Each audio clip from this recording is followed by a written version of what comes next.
So, Chintan, you and I have talked before several times, but this is the first time that we've recorded. And that the reason that I actually wanted to invite you to record this because I'd really like for you to kind of go over what you were telling me before. Sort of tell the story. The second verse the same as the first. Sorry, say that again. Uh, Tell the story again. Okay, okay. Okay. So, a friend of mine, um, oh wait, no, sorry, no, I just remember this person is very private and I wouldn't want this No, no. person. This is all I want you to say is that you figured out that there was jealousy there. The first thing that you said is, I am jealous. And then you went back into jealousy. But then you says, wait a minute, that's just a belief. Yep, okay. That's So, where we come into it in the sense of you're separating yourself now from the sense of, oh, that's just jealousy. This is that aha moment. I am not this thing. Or the other side of it is, aha, I see you, Mara. This basically, is yeah, that aha moment that I'm pointing at. Okay. And you use the words of, oh, wait a minute, that's just a belief. yep, all right. That, So I was experiencing a lot of jealousy, um, for someone, um, something that happened to someone that I would have liked it to happen to me, and it was quite painful. Um, Lasted for about. that's So right. silly to think Jealousy is about it, painful. It right? is a state It of is. pain, Yep, wanting something you don't have. exactly. It's yeah, and it got really painful, and it got to the point where I thought, oh wait, no, that's just me. I'm a very jealous person, and I can't do anything about it. I wish I wasn't a jealous person. It's but I am, and it sucks, but that's just the way it is. And then I realized, hold on a minute, that's just a belief. That just means nothing. It can just be dropped. It's something about me, but it's still just a belief, and I can drop it. And I did, and I was so In, grateful that I could. in the sense of belief, what was actually the belief that you were dropping? That that identifying with being a jealous person, Okay. All right. That's and ident- exactly what. and Okay. identifying with any jealousy, any feelings of jealousy that came about. It's like, oh, first, initially, it's like they were me, and now it's like they're not me anymore. hmm That's the first step is to recognize we are not who we think we are. Yep, And who we think we are in that state is I'm jealous. yep, Or that the jealousy itself is like if there is a difference between the jealousy and me that has the jealousy, it's that the jealousy is on top and I'm covered and smothered with it, or I yep, am under its control and spell. And that's when you said, I am a jealous person. That's yep, what you said. You exactly. saw that. And Yep, when you saw that, the next step then is, wait a minute. I'm not. No, you're not. And that kind of a breakthrough. It's an aha moment. The people who are in and love the word vipassana, they says that's insight. Mm, That's actually the recognition that goes with the rest of it. yep, Okay, that we are not, in fact, who we thought we were. yep, We think we're self jealous, or I am angry, or I am this or that. No, we're just under the control of that particular emotion. But yep, when we wake up to it, oh, wait a minute, I am not that part of the brain right now. I'm now the frontal cortex. I'm waking up to see who's what. yep. And congratulations for that. Thank you. Yeah, it feels really good.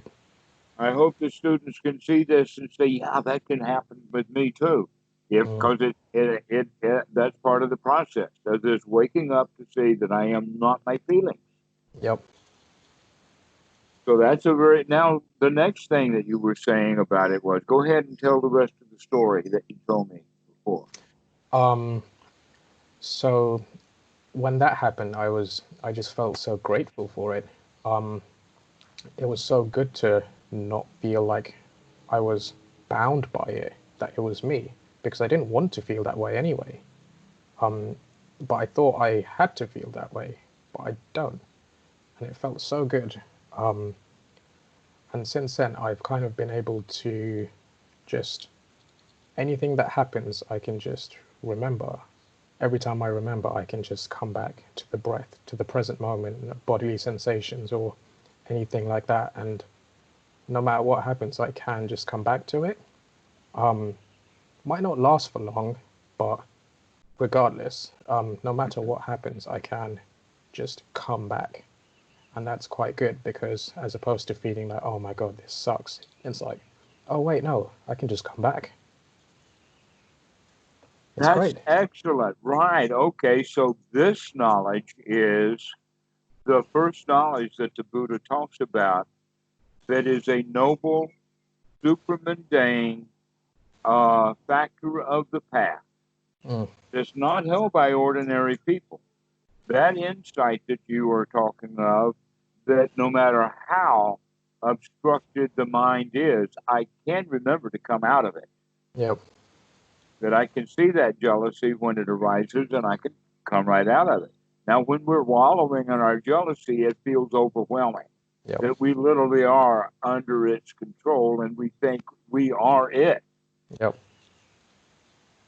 And we're not. We are not it. When we recognize we are not it, that means when we see it, we can come right out of it.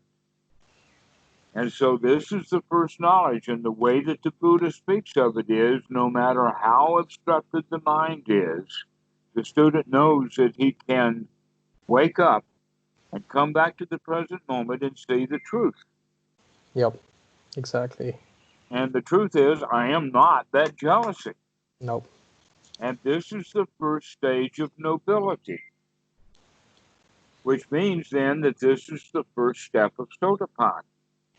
This is it. This is the place where people come to. And you've only been practicing a short time, and already it's just bang, and it's got you. So, Mm, congratulations. thanks. This is excellent. So that you can see that, in fact, you can keep coming back out of it and coming back out of it. So now you begin to practice that more and more. Now you Yep. begin to see how valuable sati is. Yeah, Wait a minute, there may definitely. be a whole lot of other stuff I should wake up and see Yeah. because I can come out of a whole lot of stuff. Okay, so this is beginning the attitude now, and that this is what leads then one into practicing more diligently so that we can actually get into that state of satisfaction. Because in that state of satisfaction, we can see things like jealousy a whole lot better than when we're in the jealousy.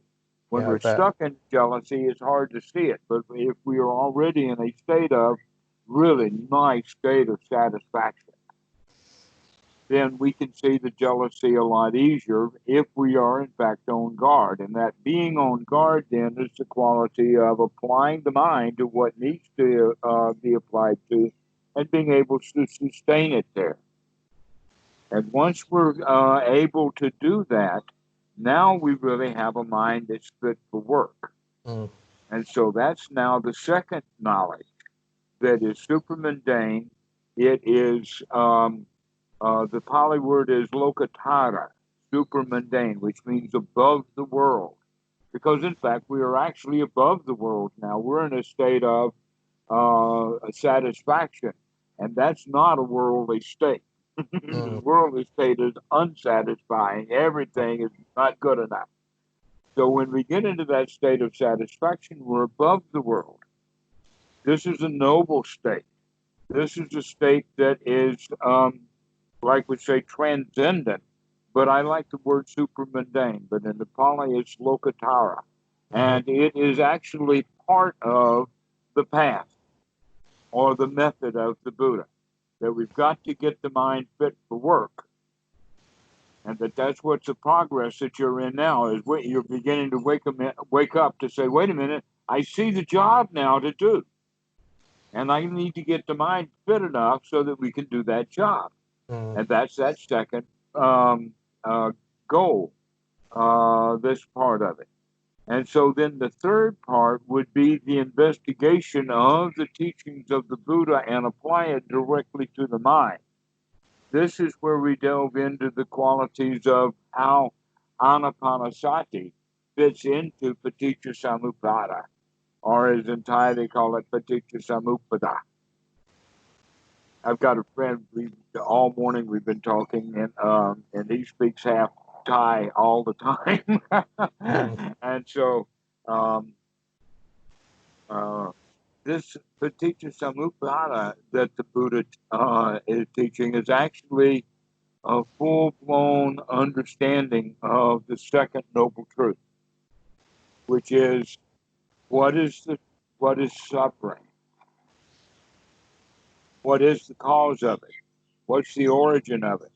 Or another way of asking that same question is, how do I keep winding up in it? What process of the mind goes haywire so that we wind up suffering? Okay, and that's what the Buddha was all about. So there's actually quite detailed way of looking at it in 12 steps of Paticca Samuppada, but that there's some key points to it.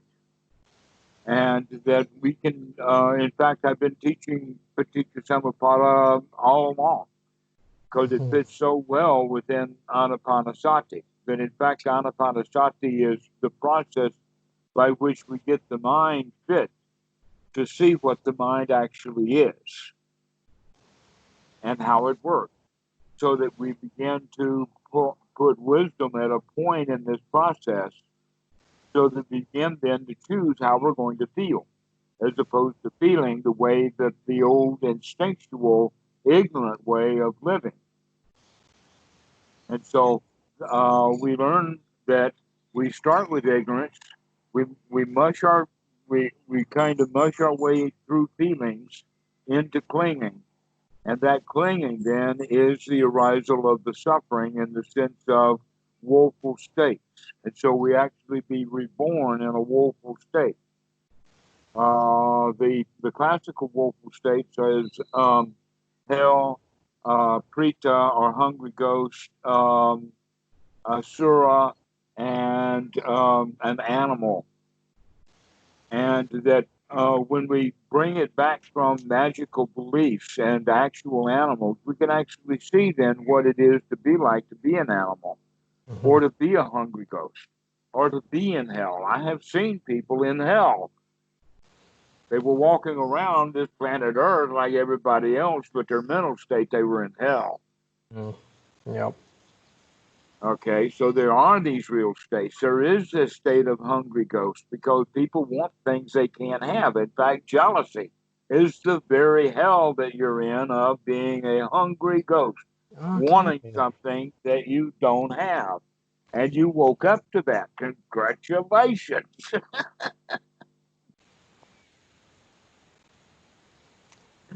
So hungry ghosts. You kind of are hungry, aren't you? We're hungry. When we want, and one of the things that people hunger and thirst after is being enlightened. Wanting something they don't have sounds a whole lot more like suffering than it does freedom from suffering. By wanting freedom from suffering, that's a new kind of suffering. We're adding to the suffering already there. It makes things worse, not better. Well, I still want to get enlightened. Well, why don't you do that right now? That's true. I mean, literally, do it. Come on, I want to see it. Why wait?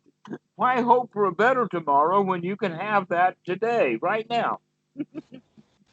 Take a deep breath and says, okay, things are fine enough. They're good enough. No need for any more work, no place to go, nothing to do. I mean, what's it going to be like when you're enlightened? And darn it, do it right now. Mm. You're already enlightened as in folk state. Don't want anything. Enjoy what you've got. Mm. That's the only way there is to be enlightened.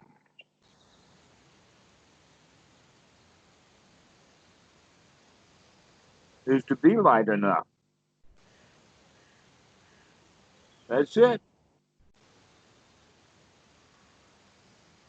In fact, that's another aspect of the hungry ghost. You want that too. Mm. Wanting enlightenment is something else that the hungry ghost wants to throw in there so I can make me better. That's true.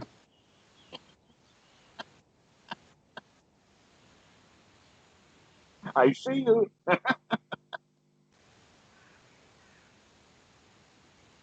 And so these woeful states we wind up in, but we don't have to because, as you say, looking at that process, you woke up, you became wise to those feelings of jealousy. You found that, wait a minute, this is painful. Yeah. So wanting enlightenment is also painful. Look at that and recognize, oh, wait a minute. Why should I intentionally add the pain of wanting something I don't have?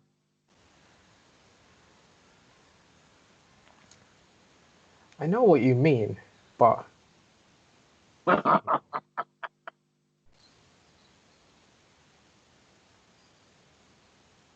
yeah.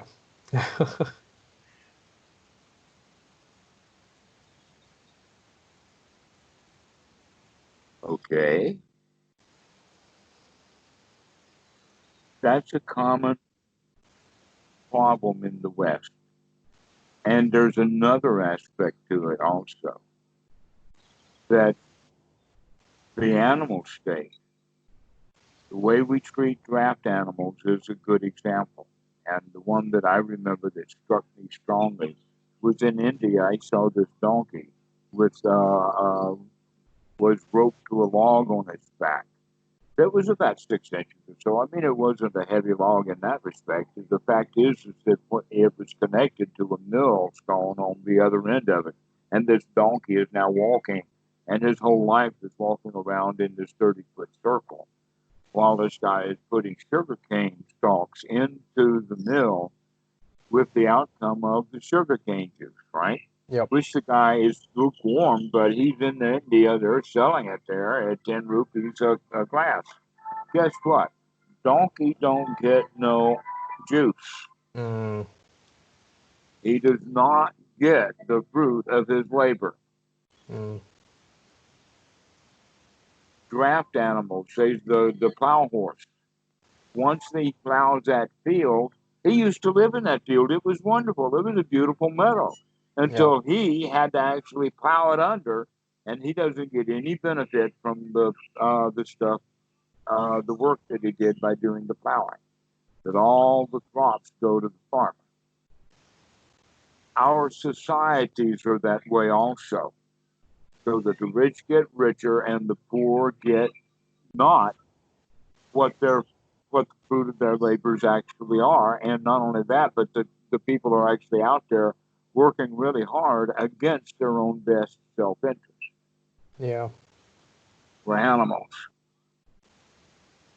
And that we treat our children like animals when we say, sit down and learn your ABC, or sit down in this desk and stop playing and enjoying your life and pay attention. Stop daydreaming, etc. You know what they do to kids, promising them, oh well, if you finish this grade, you'll get a good grade, and then you'll go to the next year.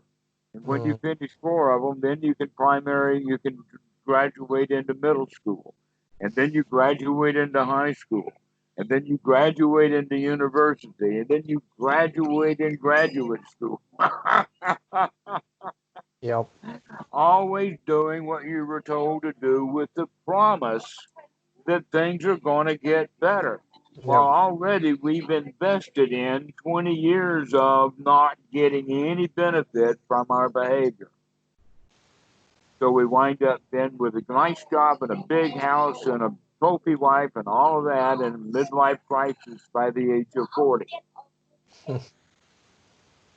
Why? Because we have been draft animals plugging after a chore that had missed the key ingredient, and that is the joy of living. That is what children have. All the children love to have joy, but they lose it. I Yeah. don't think any of them lose it intentionally, No. but they lose their joy, and they're taught to be unhappy. Here we teach happiness. We can get it back. That's part of the practice, is to stop being that animal that we fall into that woeful state so often, as well as the woeful state of jealousy, wanting things that we don't have. The other one then would be the woeful state of um, hell itself, which Buddhadasa actually mentions is the word anxiety and anger, that we actually literally get hot and we think that we've got to do something. We got to get out of this place. We got to get out of this state. It's a point of desperation. And people feel that a lot. That's what we mean by hell. A hell state is a state of desperation that we want out of and we don't know how. Mm-hmm. It's uncomfortable and hard to endure. And so Yep. this is hell. And boy, is it suffering. Yeah. We don't like it. We're dissatisfied completely. Yeah, I know it. Oh, you've been there, done that too, huh? Yeah. Why, wake up, watchy, watchy.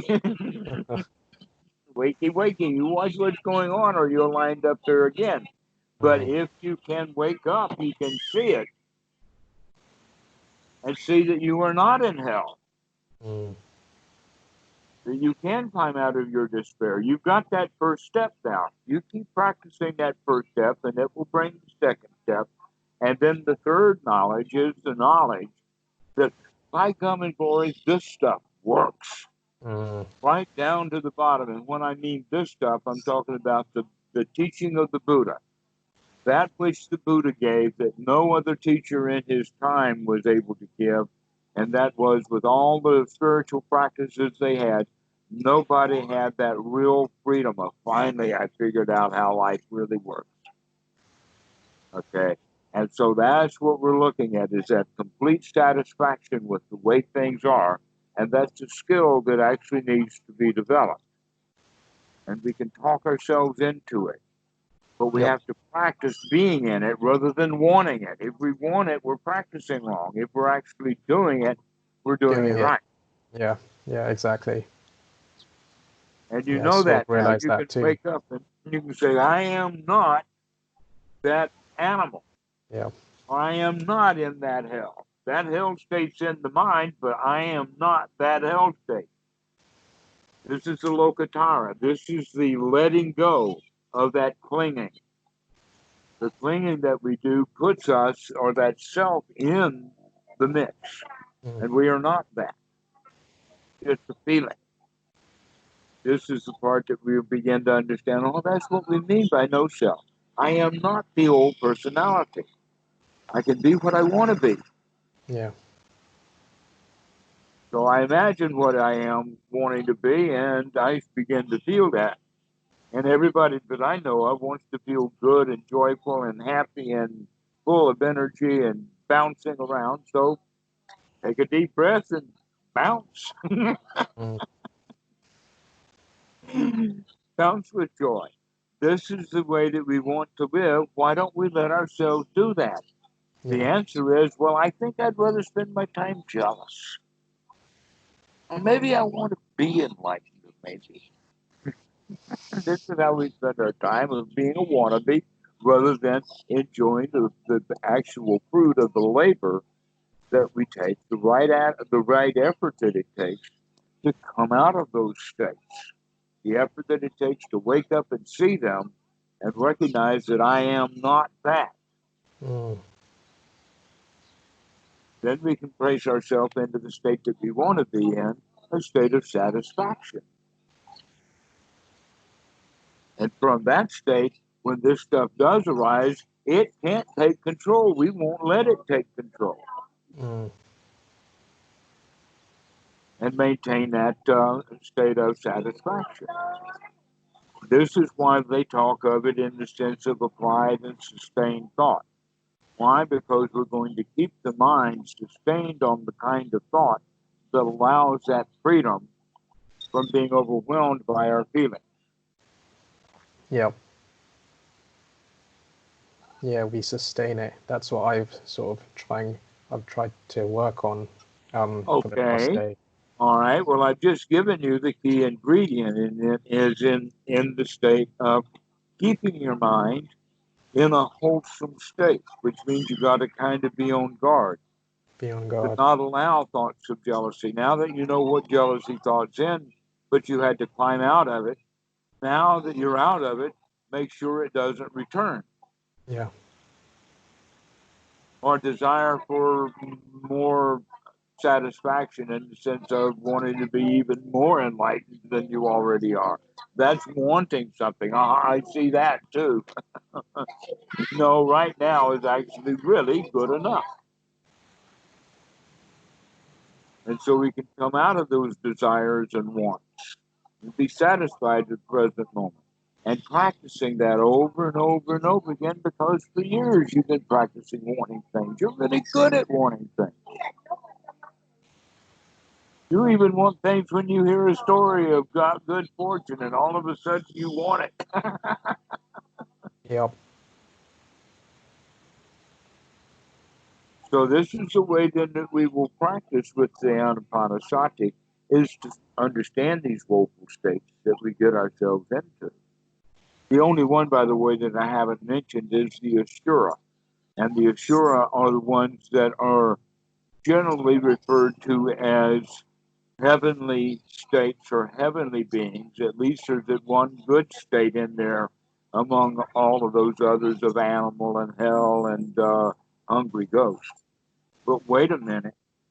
This level of heaven is actually an airy fairy place, and that the Asuras are actually a warrior class, but they're at the bottom rung of heaven, which means that any class that they war with will beat the tar out of them. And so Sorry, we you're wind breaking up. up I said that any people in the heavenly worlds, since they're at the bottom tier, anyone that they fight with will beat the tar out of them. Mm. Okay, they'll win. They'll win. And so the Asura's in means that he's all dressed up, ready for battle, all trained up to his best ability, and still he's afraid to go into combat. Mm-hmm. It's fear. Even when we're ready to go, we still know that we'll lose. It's a real loser's mentality. And so, and it's based in fear. This one's the one that's closest to the actual rawest of our raw emotions. At the bottom of jealousy and wanting things is an insecurity. If we felt secure, then we wouldn't want anything. At the bottom, then not only of our jealousy, but of all the things that we want. It's also at the bottom of anger. If there was not fear and insecurity, then people wouldn't get angry. It's only when they feel attacked, generally, that they get angry. Or they can attack themselves from the inside, making themselves feel unsettled, needing to do something, and that would be then called anxiety, that they can't sit still. So that's another miserable state to be in. But it all comes out of this basic fear. And that basic fear, then, we can call in scientific terms, this is the self preservation instinct. Yep. That self preservation instinct's job is to keep us alive no matter what. Yeah. And its basic signal ability or signaling is fear. But what the problem is that in our modern society, we don't have any need for fear much. We need it sometimes, but not quite so often. And so most of the fear that comes up is actually a false alarm. Yeah. It's a false alarm. It's a false positive. Yeah, it's It's annoying. saying that there's something, and it's annoying. Exactly. And when we are in fear, it's got us by the throat. Mm. Okay, here's a funny one. In the Old West, they had pistols that were revolvers. And you can look at that gun if it's pointing right at you, and you can look at each one of the cylinders to see if they're empty or full. If there are no bullets in that gun, then this is not a fully loaded gun, and more than likely the chamber that it's on is sitting on an empty round, and it may not be dangerous that this gun is pointing at you. But most people are just afraid, and they're not even bothering to look at what's going on. When in fact there's no danger at all in that regard. So you just grab the gun because there's no problem. So this is an example of, in that regard, is you've got to wake up and be here now to see really what's going on. That's an actual outside part, but really the points are to wake up to see what's happening on the inside. That we don't have to react with fear. That there's no reason to be afraid. That if I, in fact, come back to the present moment, look at what's going on, and be here now, I can recognize, wait a minute, that revolver's got no shells in it. Yep. Another example is the dogs. They bark. They're really territorial, and they know where their territorial boundaries are. And so when anybody comes and approaches their territory, they're out there barking, right? But they also know that I'm the top dog, that I'm the alpha. And so if I encourage them to bark, I'll bark too. But if I want to discourage them, but I look and see what's going on and recognize that the situation is safe, then I'll give them the signal to stop barking. Sometimes a little bit slow, but when they stop barking and start to come back, then I really encourage them, get them Mm-hmm. all happy and Mm-hmm. everything. In fact, what I'm saying is I practice Anapanasati with the dogs. How do I do that? The barking, the waking up to the barking, to checking it out, to see what's going on, to recognize, is this really dangerous or not? Then we call the dogs off, and then we cheer them up, and we do all of that. This is Anapanasati with dogs. Mm. So if we can begin to do that with our own mind, we can recognize that that dog inside is actually the reptilian brain, the barking dog, that is trained to be a barking dog, and we want him to continue his job. We do not want to kill the dog to shut him up. We don't even want him to completely shut up. We want him to bark, and so we to get our attention. So we do not want to completely eliminate fear within our own self, but we want to be able to manage it completely, rather than it freaking us out and managing us, Mm-hmm. so that we're not able to think or see straight or whatever like that. So this is actually, this Asura state is much more of a kind of another kind of hell that we're in, sort of all dressed up and no place to go Mm.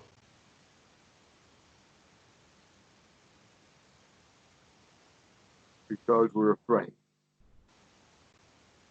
So these are these Asuras, or these are these hell states, and it is directly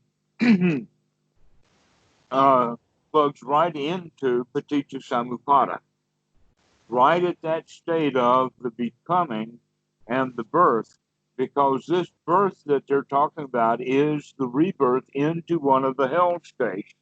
And each one of the hell states are directly associated with each one of the four modes of clinging.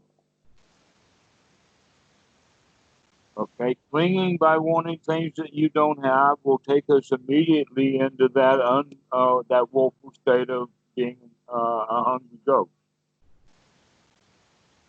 Okay, so the four modes of clinging, the ultimate one of the four is clinging to the person. which is the self-preservation instinct. That's very interesting that the four modes of clinging fit into the four primary instincts, just like a hand in a glove, and just like the four woeful states. These are all very deeply interconnected. And so these four modes of clinging is clinging to the self, then clinging to materialism, and wanting sensual pleasure from our material possessions, including freedom from fear. The next one is attachments to rites, rules, and rituals and procedures and all of the stuff that Freud identifies as the super ego, and Byrne calls it the parent ego state. But it's all of our rules, all of our rights, all of our rituals, and that the Buddha calls this attachment to these things is the third mode of clinging. So is that like habits? Like if you have a habit to, I don't know, like make a cup of tea every morning and you'd feel bad if you didn't have it one day. Precisely, precisely. That's exactly right. You're supposed to do that. And if you don't do this ritual every day, then that part of the mind will say, oh, no, no, no, no, you're supposed to do it like this. You got to follow the rules. Yeah. And we have a whole section of the brain, the midsection of the brain is what processes and does all of that kind of stuff to us. And therefore, in a way, that's the animal state. If you Yeah, the don't like the drink that visual of the coffee, if you don't drink that coffee, then or have that cup of tea at that time of day, then you're not doing your duty. You Yep. got to do what you're told to do. So that places you in that woeful state of, oh no, I'm getting punished for not doing my job, but my job is not rewarding anyway. Yep. Okay, there's no benefit from doing your job, but if you don't do the job, then if you're the donkey and you're not pulling that stick around, you're going to get whacked. And who does the whacking? The very part of it that's saying, "Oh, you should have that cup of coffee." And so now in Burns' world or logic, he would say that's the parent ego state beating on the child, the feeling part of us, so we begin to feel bad. Okay, while we have this third ego state of the adult that has to do with the human part of the frontal cortex of the mind can actually wake up and start managing this dialogue internally. But when people are normally asleep in their world or living in their normal existence, there's an internal dialogue between the parent and the child in us trying to get us to either conform to the rules or rebelling against the rules or ignoring the rules and then feeling guilty about it or getting punished. And all of this kind of dialogue is going on while we really are not watching what's going on. Mm. Okay, so this is what Buddha is talking about is that second fetter is we got to get over this set of rules that we have, or another way of saying it is start throwing out your old maps. So Stop does that looking at the also way apply that things. to all kinds of addiction, like if you're addicted to drugs or something? We can apply this teaching to any of those kinds of addiction. Mm-hmm. Absolutely. Basically, at any stage along the way of the from the buying uh, to the homing to the preparation to the administration to the effect of the drug, at any time along that stage, somebody can wake up and look at what they're doing Mm. and recognizing, wait a minute, I'm looking for pleasure, but I'm causing myself harm in the search for pleasure because the pleasure always winds up in a downer. So maybe I can find a new way of getting pleasure without doing it with this drug. With me, that Or would the be other way, junk food. mm-hmm, I like my exactly. junk food, pizza, burgers. Okay, so anything can be seen as an addiction, or anything can be seen as a pleasure also.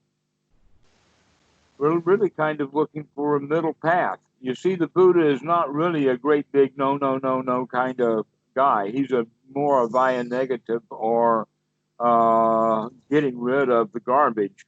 Hmm. And that one of the issues is about alcohol. That is actually quite an intense situation because alcohol um, was easy to come by when things were easily fermented, and everybody had the ability to ferment things. And so, um, when people with this really, really low class alcoholic kind of stuff available to them, that it was quite dangerous, and that people did become heedless. Hmm. And so the Buddha warned against that, but that it winds up that just imbibing alcohol is only a minor offense, and the monk upholding alcohol is a forfeiture. He has to give up the alcohol.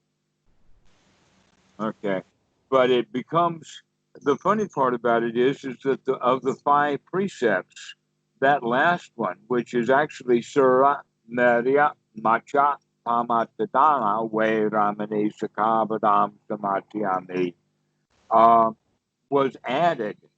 But originally there were only four precepts, and those four precepts are actually mentioned as part of the Eightfold Noble Path under the heading of right speech and right action.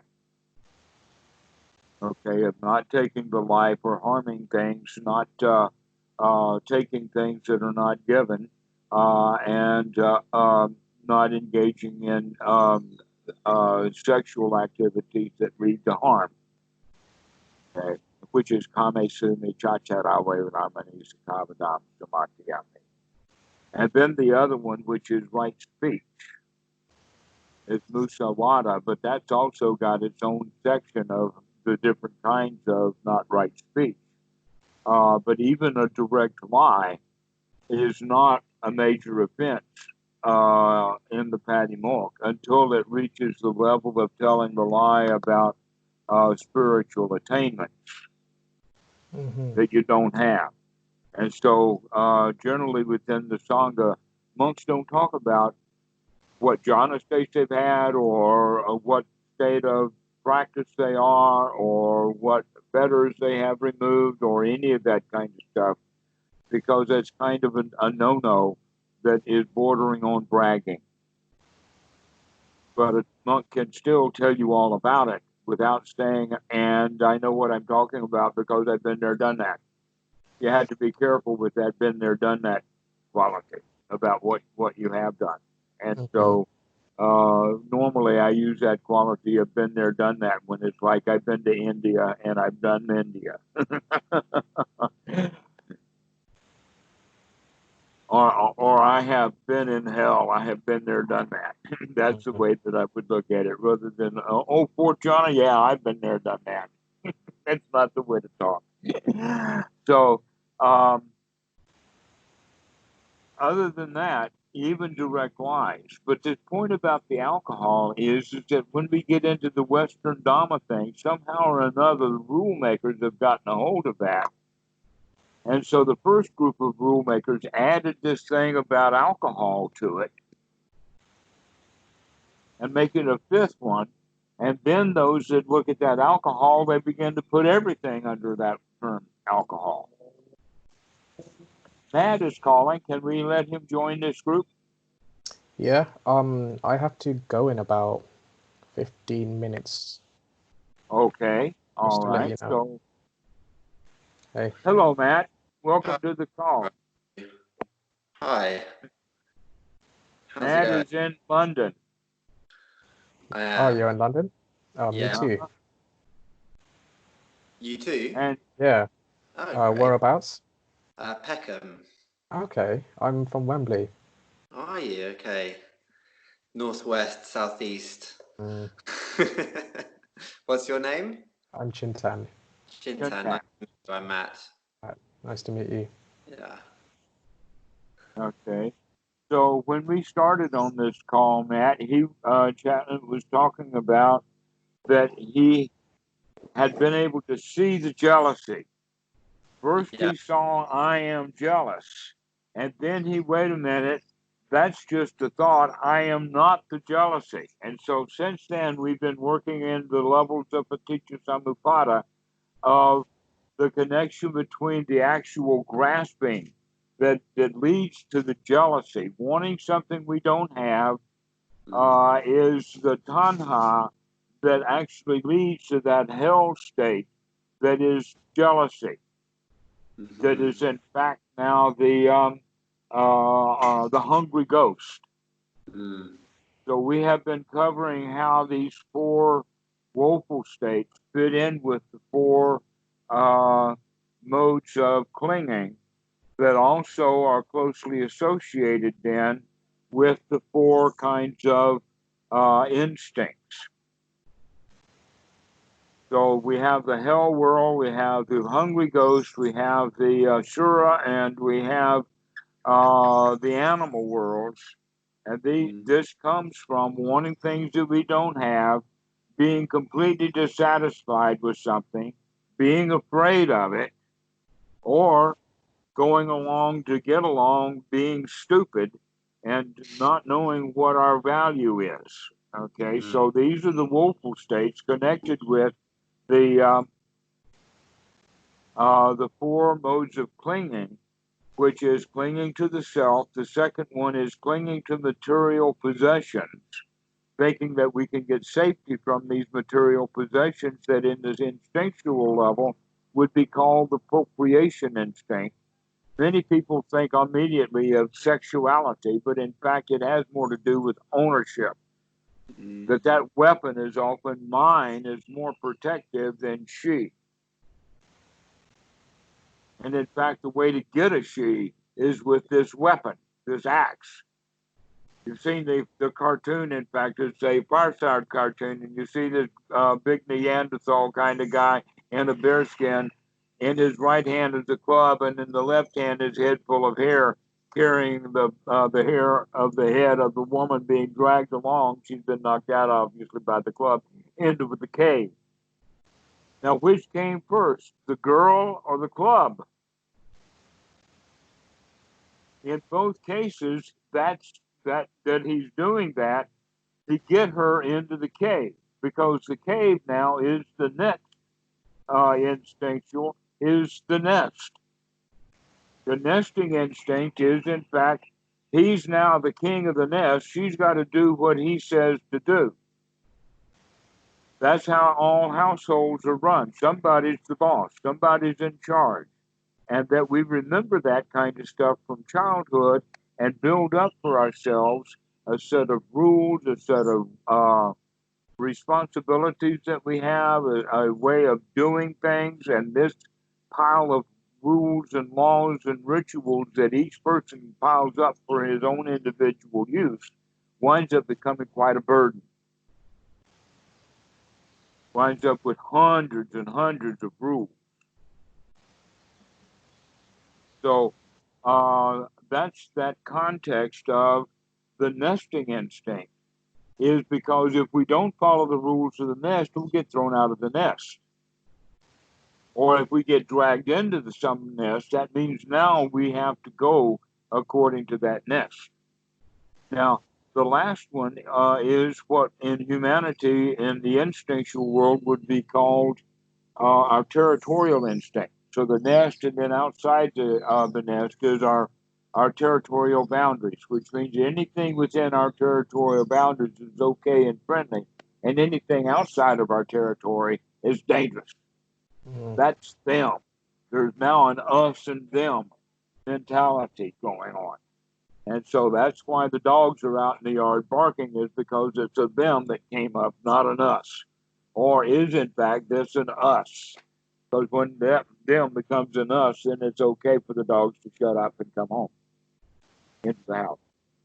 So you can see that territorial, but the humans, because of our movements and the fact that we've been nomads, is that our territories wind up being often intellectual in the sense of branding or banners or identification, calling cards, icons. So we identify with organizations, like I'm a Democrat or I believe in God. And in both cases, those are fighting words.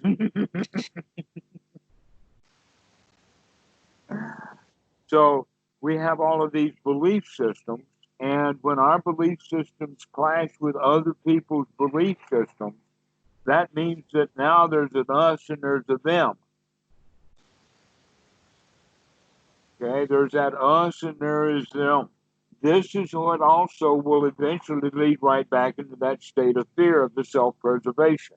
So our territorial instinct is actually a protection, but our way of using that instinct of what is mine and what is my boundaries, instead of actually practicing it through wisdom to expand that, we tend to want to close it down because the closer we can make it, the more safe we feel. Rather than recognizing, wait a minute, if we can feel really safe, that means that our territory can expand and become boundless.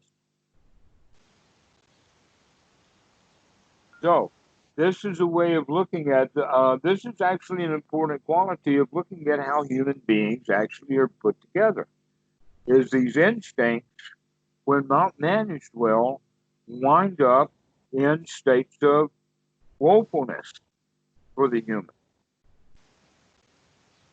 And so we become an asura, when in fact the real motivation is to protect ourselves, when in fact things are really not all that dangerous.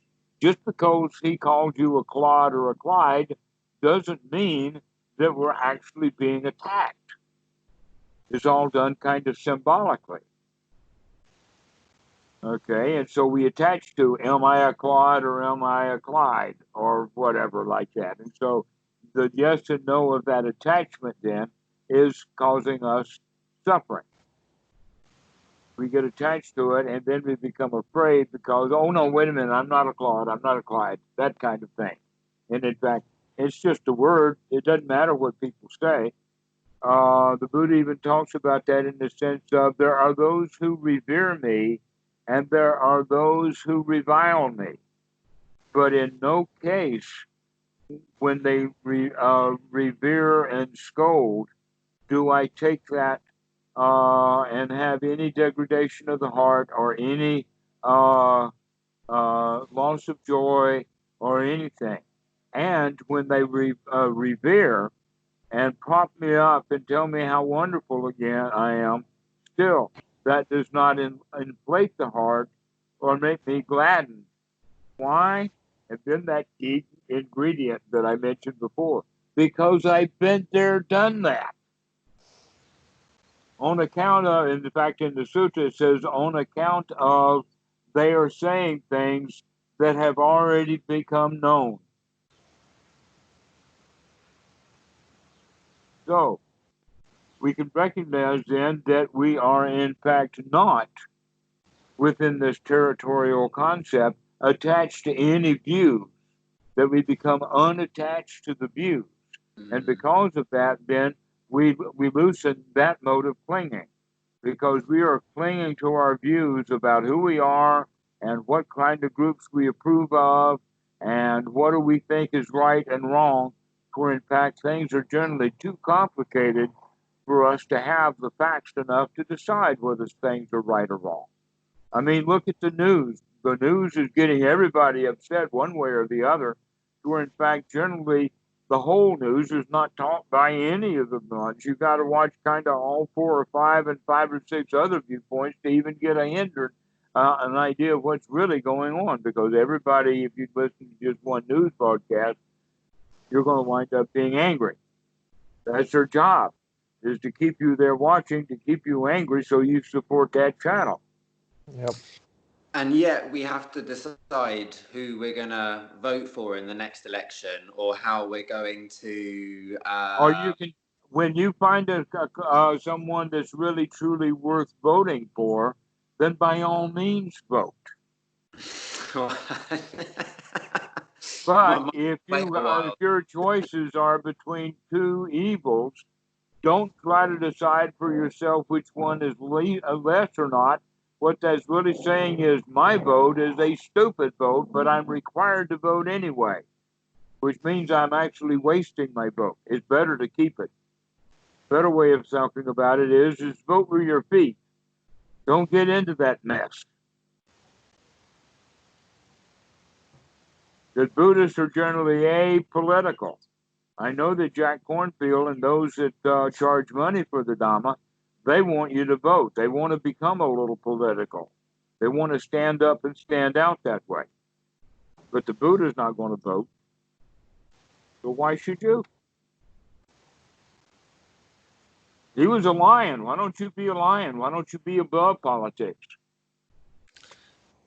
Removing yourself from something doesn't necessarily make you above it. I'm not sure. I'm not sure about that idea of complete political disengagement. Well, political disengagement, I said, was because you've got the choice of the lesser of two evils. Hmm. I said if you have someone that's really worth voting for and you know that, then you're obligated actually in a way to support that. That's Dhamma. Working through wisdom to see something needs to be done, by all means, go for that.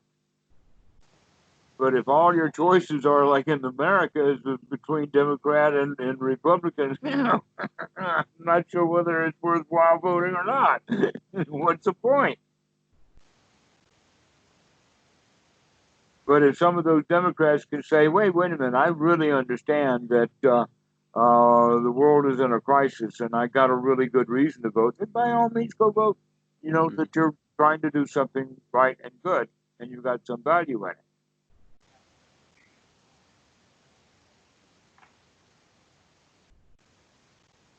So if you've got a reason to vote, vote. But if you've got no reason for it, then why should you follow that rule? So it's about not wanting to, it's about not voting just because you think you should. Right. Okay. And not using it as a system of like tribal attachment and territorial fighting. That's another point, which is, and yes, because a lot of voting is instinctual. That a lot of voting in America has to do that the people vote because the politicians have made them afraid that if you don't vote for us, something really bad's going to happen on the other side. And that's out of ignorance. Because something bad's going to happen on either side. It doesn't matter who you vote for, something really bad's going to happen. So why? And if you don't believe me, go look at the news. I'll tell you all about it. They go from one tragedy to another. Are you ever going to come out of those tragedies or not?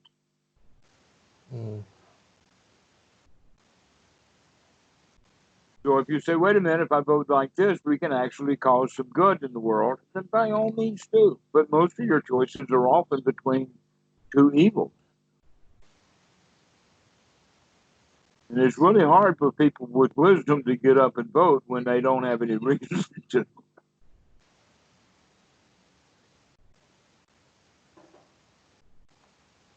That's interesting. I hadn't thought about talking about that on. I'm sure that people will start running comments about what I just said. but really, it should not be up to because they don't do it in the watch. One of the places in Thailand that there is no politics is in the watch. You might see billboards and banners all over the place, but when it gets to the Wat, you don't see any politicians. No politician goes and stands up at a Wat and starts talking politics. That's just a national culture aspect that they have. Supposed to protect that space from that kind of tribalism and aggression, and so it is a quite gross form of identification, isn't it? Yes. And look how painful it is. Look how many people, let us say Republicans, look how many Republicans are in pain by identifying with the Republicans. They're in real pain. Or Sometimes vice it's versa, hard they'll to be stop lots of laughing long enough to cry because they're really in pain. They're suffering because of their attachment. Or there'll be Democrats who don't feel a kind of moment's peace during a Republican presidency.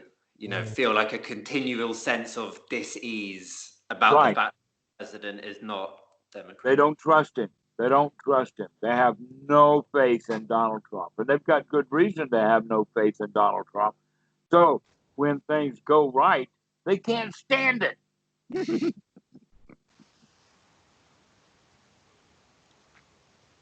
So it really is kind of petty jealousy on both. It's like, where are the adults in the room?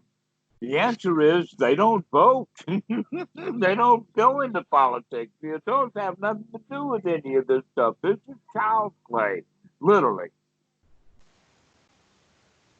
All done in ignorance. So the question about Lokatara, or transcendent from the world, means that we need to stop applying our own rule system to the way that the world should be for us. Because it's never going to come up to my standards. I don't expect it to. In fact, my job is, in fact, to infect with joy any and everyone that I come around, but I have no intention of making the entire island of Kopangan a happy place. That's too much. That's not my job. My job is to be happy no matter what happens or who's in front of me. And that's the only job that I've got. And I do it happily. How could you be happy? Never mind. And so we don't need to vote. If there's anything, we need to help people stop being political.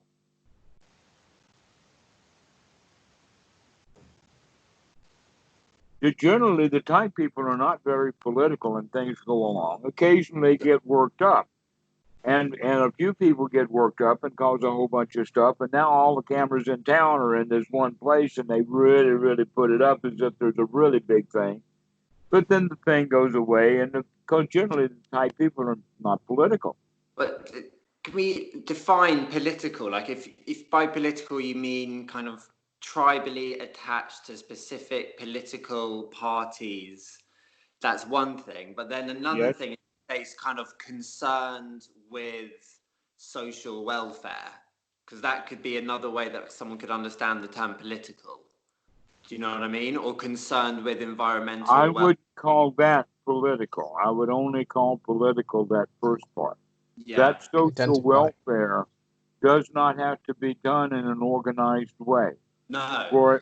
For instance, a school teacher can have the benefit and the welfare of her students in mind at a particular time and place. But also the Thai government can have the education in mind, because here in Thailand, in fact, I want to tell you guys about it. The Thai government actually went to the point of getting a whole bunch of satellite channels for every grade to have one, and now they have school in session while all the kids are at home, but they got it on TV. And so all the kids are at home, and now once a week, throughout the week, the child has to go to the school to meet the teachers, and so the teachers are at school, but it's an empty place. But then one child will come in, and the teacher will spend an hour a week with each child going over the stuff that they've done. They're in school, but they're using technology for it. And I really, while I'm watching, I can see that it's very high quality. They've really got it well done, and we're talking about it. We're only watching second grade. So I imagine that they're doing that with all of the grades in Thailand. But meanwhile, back to the ranch, that yes, we go around doing good. We do medita. We spread joy. We spread the Dhamma. We spread our goodwill and our good cheer, but we don't grab somebody else by the collar and say, you got to smile too. We just smile at him, expecting him to begin to smile back. Mm. That is more of a transmission rather than a rule or a banner to stand under. Mm. That in fact the whole point about it is to drop the banner. There's in fact another four that of the groups of fours that we've talked about, including four modes of clinging, four woeful states, four kinds of instincts. We also have the four freedoms. Now, the four freedoms are that we drop. The word in Pali is cross, but basically they're looking at either a crossbow or a hilton sword. But what we're looking for is a weapon, to drop the weapon, then to fill the trench and the moat. And then the next one is to drop the banner. And then the last one is to unbolt the door. So you can see how the things are coming in like that. You can see that the dropping of the banner is in fact dropping our identification, dropping our icons, stop our identification with things, and become just a human in the sense of, I don't even say I'm Buddhist. I know a whole lot of Buddhists who use that word, and I'm not like them, so why should I? I mean, I'm not going to take that word away from them and say, oh, no, you don't know what Buddhism is. I do. No, let them have the word. They can have it. And I don't have to claim that word. We stop claiming any word. I'm not this or that or the other thing. There's no word to describe me. Isn't that wonderful?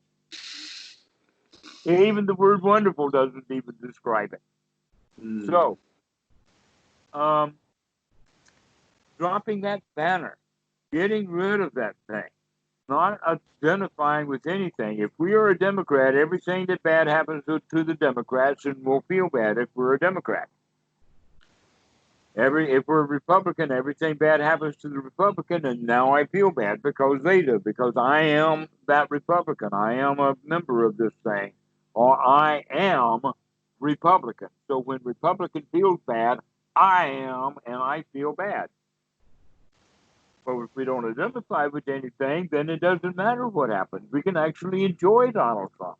He's actually quite funny, so long as we're not attached. If we become attached to it, we'll either love him or hate him. Mostly hate. All right, I'm going to have to go. Need to start work now. Okay, all right.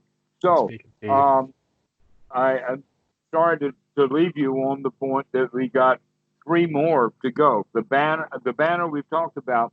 The bolt of the door means the opening of the heart. Okay. Yep. And the dropping of the weapon means to become secure. So all of those things that we've been talking about, then, are the letting go of the moat, or the trench, letting go of our banners, letting go of our weapons, and even let go of the barring of the door and become open. And that's the end of it. Just drop all the defenses and stop attacking. Okay, so we'll see you later. All But right. good report. I really appreciate, Chintan, that you've told us about your success. Keep going. You can see now a little bit further down the road. Yeah, definitely. All right. Speak to you later. Bye. Nice to meet you, Chintan. Bye. Nice to meet you, Matt.